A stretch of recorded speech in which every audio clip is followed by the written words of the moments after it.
ఓం శాంతి. ఈరోజు తేదీ 22/3/25. బాబా చెప్తున్నారు, మధురమైన పిల్లలారా, మీకు నశ ఉండాలి. మన పారలౌకిక తండ్రి వండర్ ఆఫ్ ది వరల్డ్ స్వర్గాన్ని తయారు చేస్తున్నారు. దానికి మనము మాలికలైతాము. ఈరోజు ప్రశ్న, తండ్రి యొక్క సాన్నిధ్యం అంటే సత్సంగం నీక మీకేమేమి ప్రాప్తి జరుగుతుంది? జవాబు, బాబా ఒక సంఘం ఇంకా మనకి ముక్తి జీవన్ ముక్తి అధికారి లేతాం. బాబా ఒక సంఘము తీరాన్ని చేరుస్తుంది. బాబా మనకి తన వాళ్ళగా చేసుకొని ఆస్తికులు మరియు త్రికాలదర్శిగా చేస్తారు. మనము రచయిత మరి రచన ఒక ఆది మధ్య అంత్యాన్ని తెలుసుకున్నాము. పాట, ధైర్యాన్ని ధరించు మానవుడా, ధైర్యాన్ని ధరించు, నీ సుఖమైన రోజులు వచ్చింది అంటే వచ్చింది. ఓం శాంతి. ఇది ఎవరు చెప్తున్నారు? పిల్లలకి తండ్రి చెప్తున్నారు. అన్ని పిల్లలకి చెప్తారు, ఎందుకంటే అందరూ దుఃఖీలో అధైర్యంలో అయిపోతారు. బాబాని స్మృతి చేసినప్పుడు దుఃఖం ఇంకా విడగలవుతారు. సుఖమైన దారి చెప్తారు కదా మనుషులు. దాంట్లో కూడా విశేషంగా భారతవాసీలకి ఇది గుర్తులేదు. మనమే భారతవాసీలు చాలా సుఖంగా ఉండేవాడు. భారతము ప్రాచీనానికి కూడా ప్రాచీనమైన వండర్ అనే భూమిగా ఉండేది. వండర్ ఆఫ్ ది వరల్డ్ అంటారు కదా. ఇక్కడ మాయ ఒక రాజ్యంలో 7 వండర్స్ చూపిస్తారు. అక్కడ స్థూలమైన ఒక్క వండర్. బాబా చెప్తారు, మాయా వండర్స్ దీంట్లో దుఃఖమే ఉంది. రాముడు తండ్రి ఒక వండర్, స్వర్గం కదా. అక్కడ వండర్ ఆఫ్ ది వరల్డ్గా ఉంటుంది. భారతం స్వర్గంగా ఉండేది వజ్రంలాగా ఉండేది. అక్కడ దేవతలు ఒక రాజ్యం ఉండేది. భారతవాసీలు దీన్ని మర్చిపోయినారు. భలే దేవతల ముందు తల వంచుతారు, పూజ చేస్తారు. అయితే ఎవరు పూజ చేస్తారో వాళ్ళ జీవన చరిత్ర కూడా తెలుసుకోవాలి కదా. ఇక్కడ అనంతమైన తండ్రి కూర్చొని చెప్తున్నారు, ఇక్కడ మీరు వచ్చినారు పారలౌకిక తండ్రి దగ్గర. పారలౌకిక తండ్రి స్వర్గం ఒక స్థాపన చేస్తుంది. ఈ ఒక కార్యము మనుషులు చేయలేరు. బ్రహ్మకి కూడా తండ్రి అంటారు, ఈ శ్రీకృష్ణుని ఒక ఆత్మ, నీకి నీ జన్మాల గురించి తెలియదు. మీరే శ్రీకృష్ణునిగా ఉండేవాళ్ళు, సతో ప్రధానంగా ఉండేవాళ్ళు. ఇప్పుడు 84 జన్మాలు తీసుకొని తమో ప్రధానమైనారు. రకరకాలైన పేర్లు మీ పైన పడింది. ఇప్పుడు మీ పేరు బ్రహ్మ అని పెట్టినాం. బ్రహ్మాని ఇంకా విష్ణు మరియు శ్రీకృష్ణుడు అవుతారు. మాట అయితే ఒకటే కదా, బ్రహ్మాసు విష్ణు, విష్ణుసు బ్రహ్మ. బ్రహ్మాముఖ వంశావళి బ్రాహ్మణలే తర్వాత దేవతలైతారు. మళ్ళా వాళ్ళే దేవి దేవతల నుండి శూద్రులైతారు. ఇప్పుడు మీరు బ్రాహ్మణులైతున్నారు. బాబా కూర్చొని పిల్లలకంతా చెప్తారు, ఇదేంటి భగవంతుని ఒక మహావాక్యం. మీరందరూ కూడా భగవంతుని ఒక స్టూడెంట్. మీకు ఎంత ఖుషి ఉండాలి, అయితే అంత ఖుషి ఉండదు.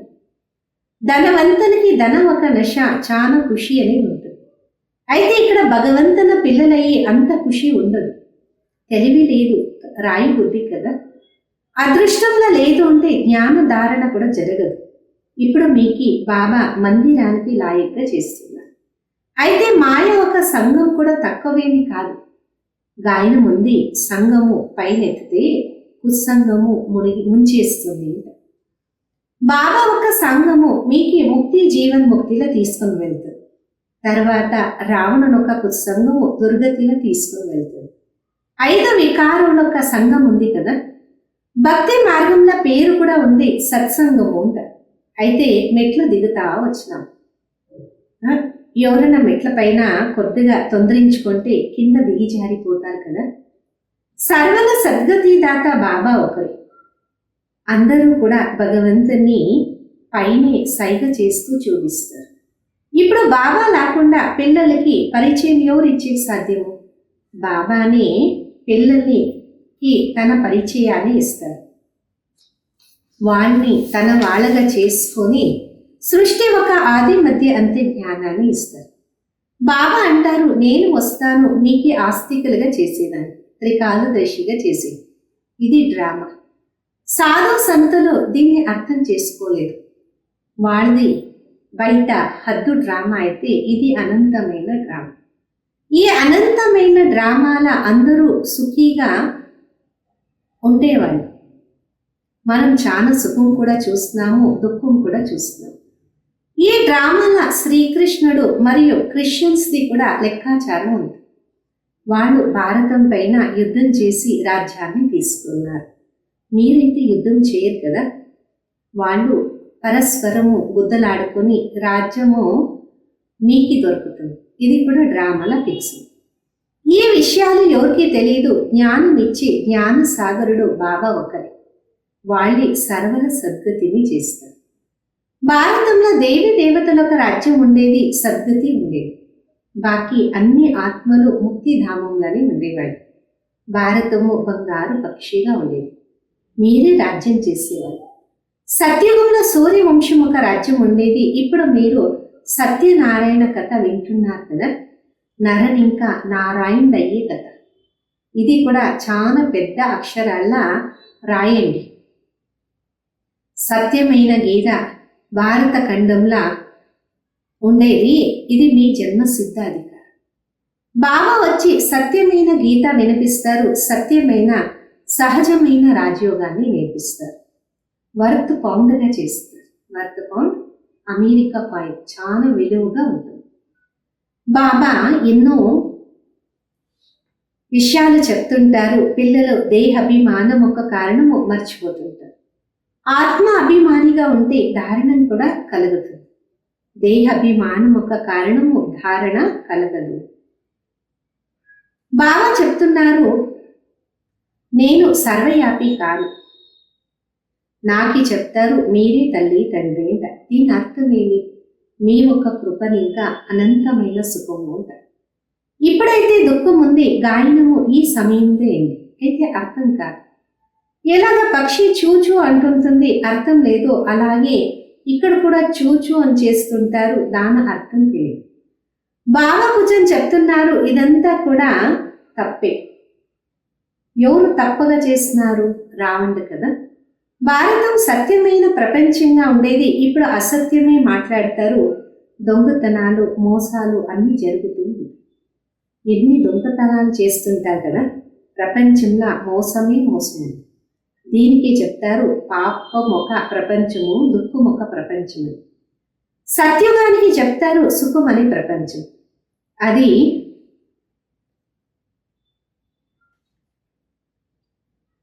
సత్యుగం. ఇక్కడైతే వికారము వైశాల్యమైంది, సత్యుగము శివాలయమైంది కదా. బాబా అంటారు ఎంత మంచిగా నేను చెప్తున్నారు, పేరు ఎంత మంచిగా ఉంది, బ్రహ్మకుమారి ఈశ్వరి విశ్వవిద్యాలయం.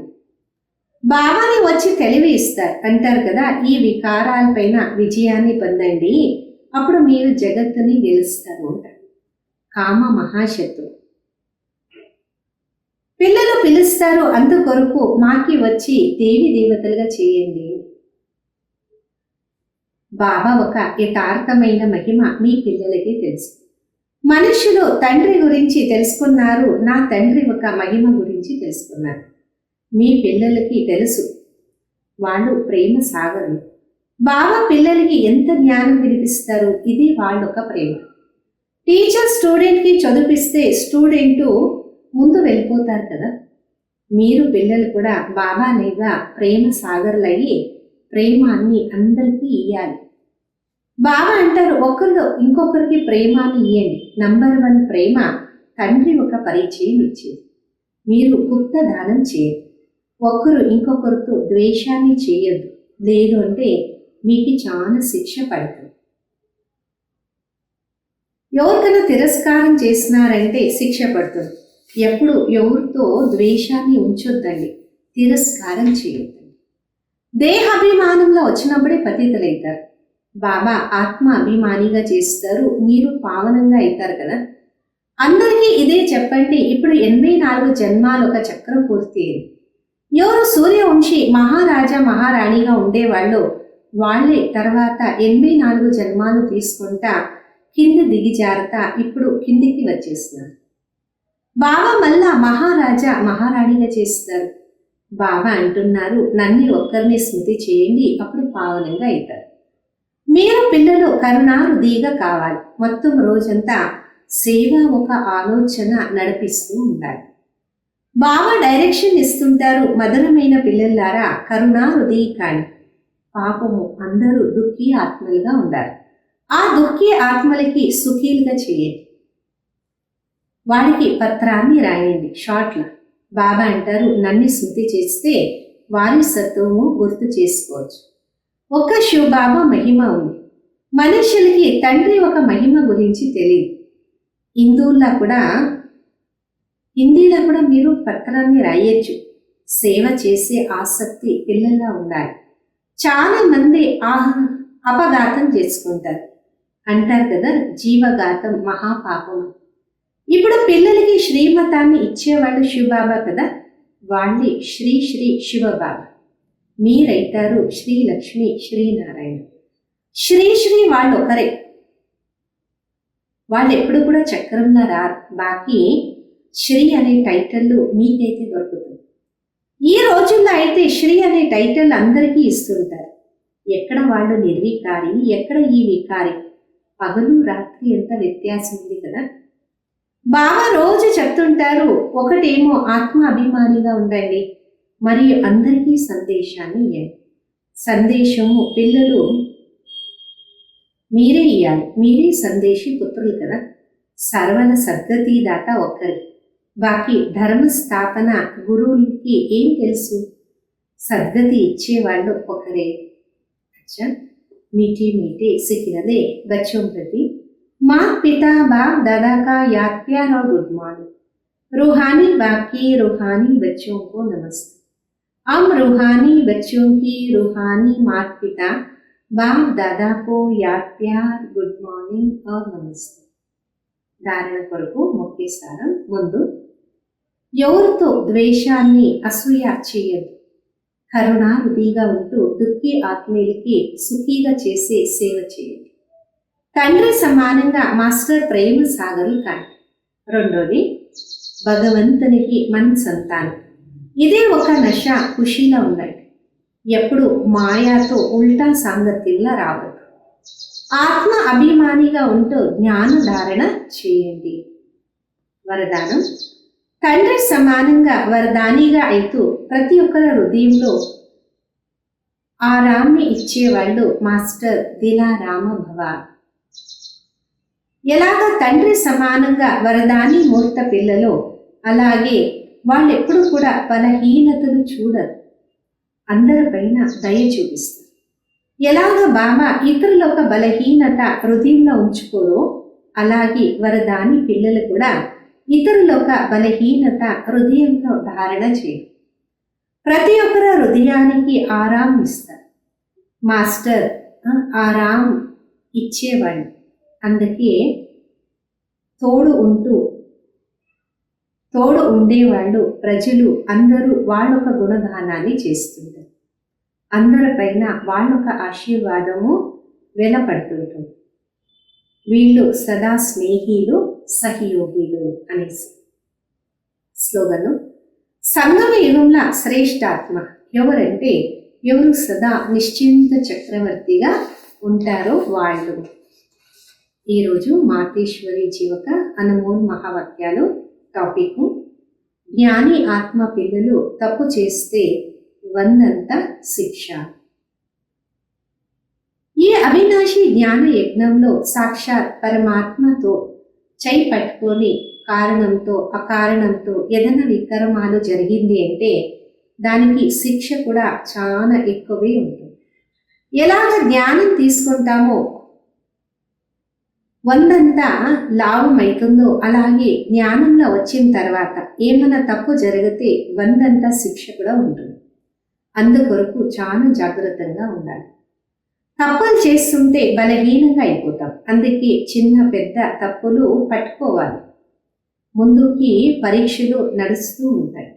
చూడండి, పెద్ద వ్యక్తి, తెలివి ఉండే వ్యక్తి చిన్న తప్పు చేస్తే కూడా అది పెద్ద శిక్షగా మారుతుంది.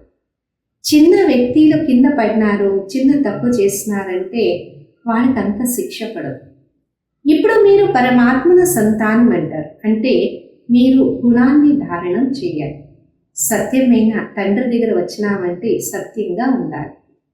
ఇంకొకటి, జనాలు అంటారు పరమాత్మనికి అన్నీ తెలుసు అంటారు. దాని అర్థం ఇది కాదు, వాళ్ళు అందరూ ఒక హృదయాన్ని తెలుసుకున్నారు. అయితే సృష్టి ఒక రచన, ఆది మధ్య అంత్య జ్ఞానాన్ని వాళ్ళు తెలుసుకున్నారు కదా. బాకీ అలా కాదు, పరమాత్మ రచత, పాలనకర్త మరియు సంహారకర్త. దీని అర్థము పరమాత్మని జన్మాన్ని ఇస్తారు,